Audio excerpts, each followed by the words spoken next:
శాసనసభాపతిగా రఘురామరాజు గారు ఎన్నికైన సంగతి మీ అందరికీ తెలుసు.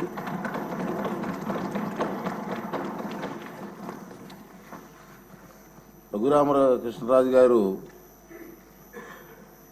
సభాపతిగా ఏకగ్రీవంగా ఎన్నికైనందుకు నాకు మీ అందరికీ కూడా సంతోషమే. నాకు మరీ సంతోషం ఏంటంటే అతనికి మాకు చాలా సంవత్సరాలుగా కలిసి ఉన్నాం, ఫ్రెండ్లీగా. ఇప్పుడు కూడా నవ్విస్తూ ఉండే వ్యక్తి. అటువంటి వ్యక్తి ఇక్కడ డిప్యూటీ స్పీకర్గా రావడం మనందరికీ ఉల్లాసంగా ఉంటుంది. ఇంకా అతను సీట్లో ఉంటే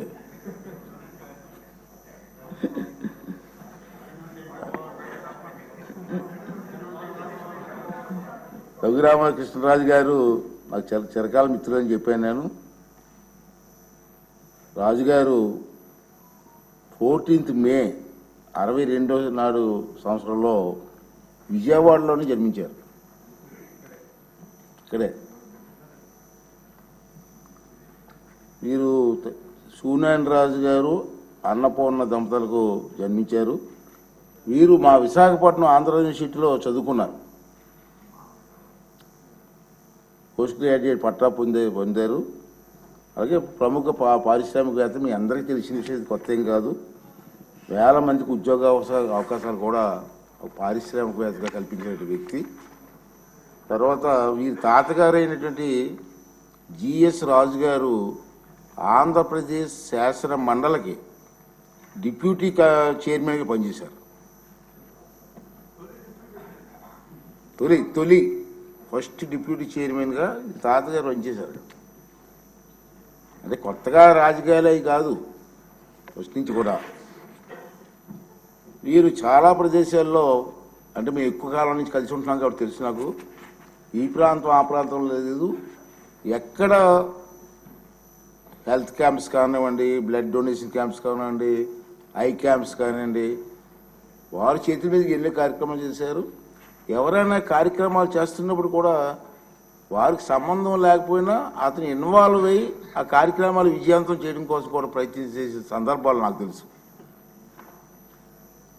నేను ఎందుకు చెప్తానంటే అటువంటి స్వభావం కలిగిన వ్యక్తులని. తర్వాత రాజకీయాలు కూడా కొత్త ఏం కాదు. 2019 సంవత్సరంలో నరసాపురం లోక్సభ నియోజకవర్గం నుంచి మొదటిసారిగా లోక్సభ సభ్యులుగా ఎన్నికయ్యారు. ఆ విషయం కూడా మీ అందరికి తెలిసిందే.